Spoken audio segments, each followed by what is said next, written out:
भगवान न केवल पासा खेलता है बल्कि कभी कभी उन्हें ऐसी जगह पर फेंकता है जहां उन्हें देखा नहीं जा सकता। ब्लैक होल्स के लिए स्टीफन हॉकिंग द्वारा कही गई ये बात अपने आप में बहुत गहराई रखती है। ब्लैक होल्स का रहस्य विज्ञान जगत के लिए एक बहुत बड़ी पहेली है। जितना हम उसके बारे में जानते हैं उससे कहीं ज़्यादा इसमें रहस्य हैं।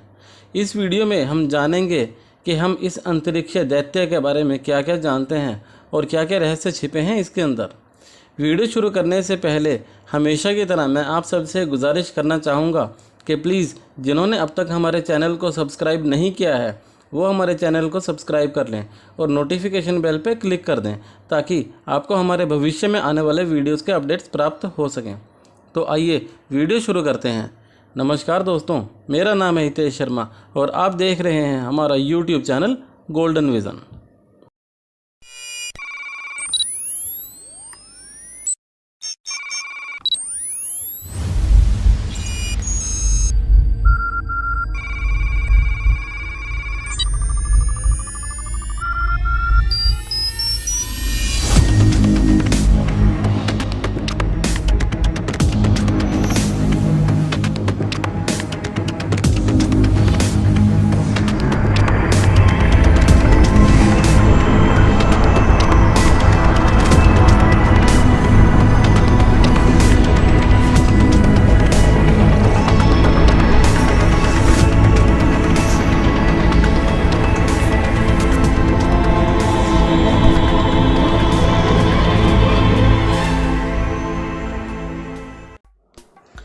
जब कोई सितारा मरता है जिसका द्रव्यमान हमारे सूर्य से 5 गुना से ज़्यादा हो तो उसका गुरुत्वाकर्षण बल इतना अधिक बढ़ जाता है कि उसका कोर अंदर की ओर अपने ही गुरुत्वाकर्षण बल में ढहने लगता है और इतना ज़्यादा सिकुड़ जाता है कि अणुओं के बीच में किसी तरह की कोई जगह नहीं बचती और तब उस स्थिति को सिंगुलैरिटी यानी अपूर्वता कहा जाता है।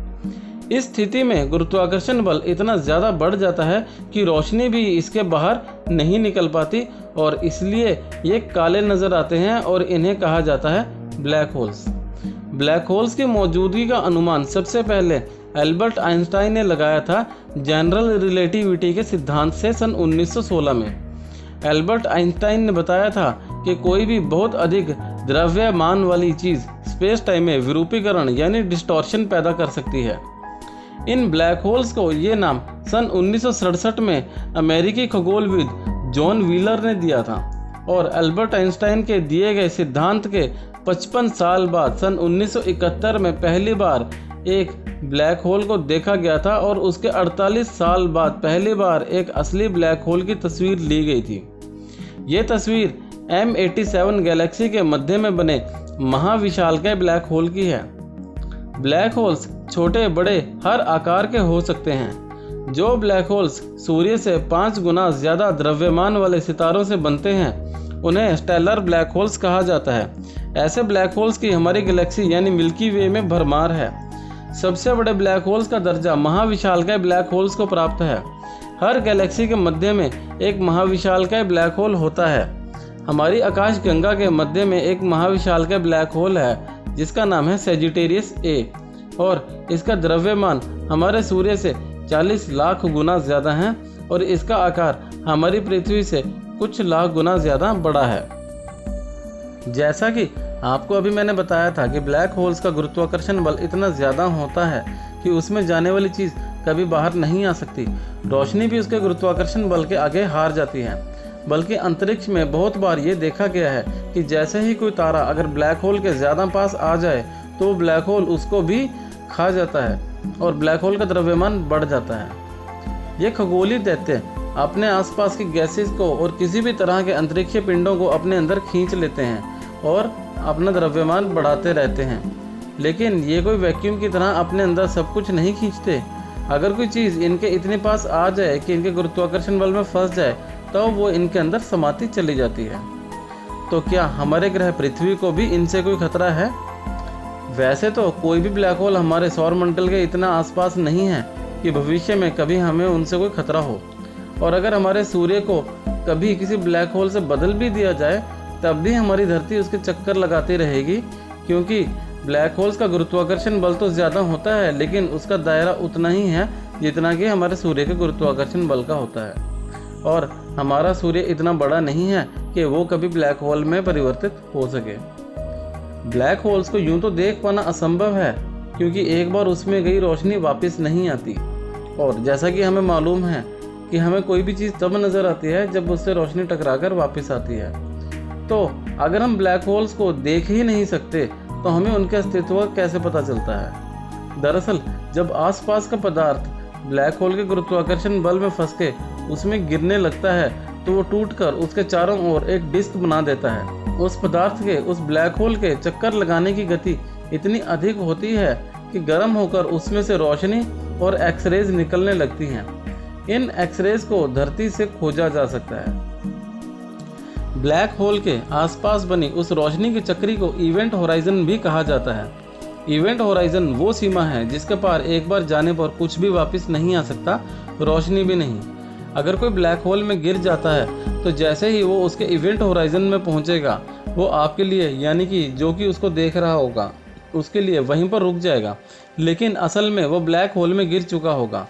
ऐसा इसलिए होता है क्योंकि ब्लैक होल से किसी किस्म की रोशनी बाहर नहीं आ सकती, बल्कि इवेंट होराइजन पे भी गुरुत्वाकर्षण बल इतना मजबूत होता है कि वहाँ से आने वाली रोशनी बहुत धीमी गति से आप तक पहुँचती है और आप तक आते आते वो रोशनी रेड शिफ्ट हो चुकी होती है और अब आपको वो साथी अपना थोड़ा लाल होता दिखाई देगा और धीरे धीरे मध्यम होता चला जाएगा। आपका वो साथी आपको कभी भी ब्लैक होल में गिरता नजर आएगा ही नहीं, बस आंखों से ओझल हो जाएगा, जबकि आपकी आंखों से ओझल होने से बहुत पहले वो उसमें गिर चुका होगा।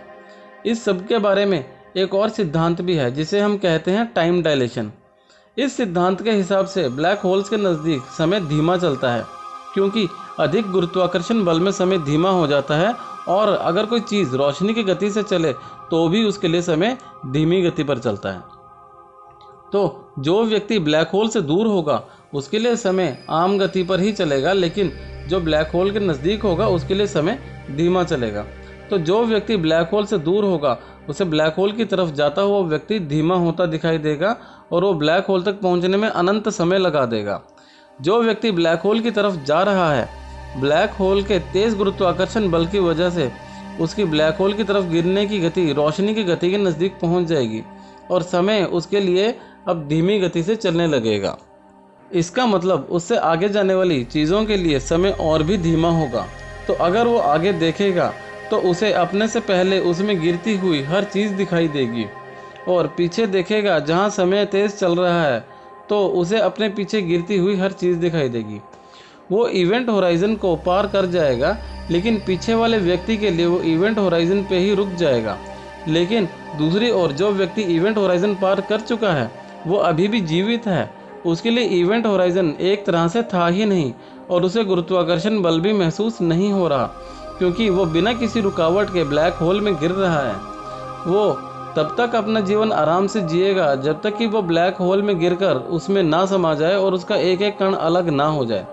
लेकिन अगर वो ब्लैक होल की तरह सिंगुलैरिटी तक पहुंच पाया कभी तो, क्योंकि उसके लिए समय इतना धीमा हो जाएगा कि शायद वो कभी ब्लैक होल के अंदर सिंगुलैरिटी तक पहुंच ही ना पाए, क्योंकि इतने लंबे समय तक उसका लाइफ सिस्टम उसका साथ नहीं दे पाएगा। तो एक ब्लैक होल दोनों व्यक्तियों को अलग अलग असलियत दिखाएगा। बाहर खड़े व्यक्ति को जो नज़र आ रहा होता है कि वो ब्लैक होल में गिरने वाला व्यक्ति इवेंट होराइजन पे ही फंस गया है, वो भी गलत नहीं है और ना ही ब्लैक होल की तरफ जाने वाले व्यक्ति की धारणा गलत है। दरअसल ब्लैक होल के समीप हमारी भौतिकी के सब नियम निरस्त हो जाते हैं। तो ये कहा जा सकता है कि जो व्यक्ति ब्लैक होल से दूर है उसके लिए असलियत कुछ और है और जो इवेंट होराइजन के दूसरी तरफ ब्लैक होल की तरफ जा रहा है उसके लिए असलियत कुछ और है।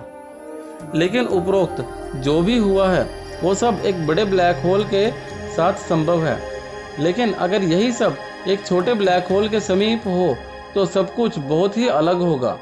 ब्लैक होल की तरफ जाने वाला व्यक्ति जैसे ही ब्लैक होल के समीप होगा, अगर उसके पैर ब्लैक होल की तरफ हुए तो उसके पैर रबर की तरह खींचकर लंबे होते जाएंगे और उसका शरीर ब्लैक होल के बाहर ही कण कण में बिखर जाएगा।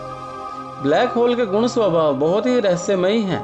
ये बात आज भी रहस्य है कि ब्लैक होल के समीप जाकर क्या होगा। ब्लैक होल की मृत्यु के बारे में बहुत समय तक यही माना गया था कि इनका मरना असंभव है, लेकिन स्टीफन हॉकिंग्स ने सन 1974 में एक सिद्धांत दिया था जिसे हॉकिंग रेडिएशन इक्वेशन कहते हैं। इसके हिसाब से अगर ब्लैक होल को कोई बाहरी पदार्थ ना मिले तो वो धीरे धीरे अपनी ऊर्जा एक रेडिएशन के रूप में खोता है। इसे ब्लैक होल इवेपोरेशन यानी ब्लैक होल का वाष्पीकरण भी कहते हैं, लेकिन ये प्रक्रिया बहुत धीमी और लंबी होती है। इस सिद्धांत के हिसाब से अगर कोई ब्लैक होल जिसका आकार हमारे सूर्य का हो और उसे बाहर से कोई पदार्थ ना मिले तो वो 10 की पावर 64 यानी 10 के आगे 64 शून्य लगा दें, इतने वर्षों में ख़त्म होगा। मतलब एक ब्लैक होल का जीवन काल बहुत ही ज़्यादा लंबा होता है। ब्लैक होल्स के बारे में और भी बहुत सी बातें हैं जिनकी व्याख्या करना आसान नहीं है और अनेकों रहस्य समेटे हुए हैं ये ब्लैक होल्स अपने अंदर। वीडियो पसंद आए तो लाइक ज़रूर कीजिएगा, शेयर कीजिएगा और अपनी कीमती सुझाव कमेंट बॉक्स में दीजिएगा। मेरा नाम है हितेश शर्मा और आप देख रहे थे हमारा YouTube चैनल गोल्डन विज़न। धन्यवाद दोस्तों।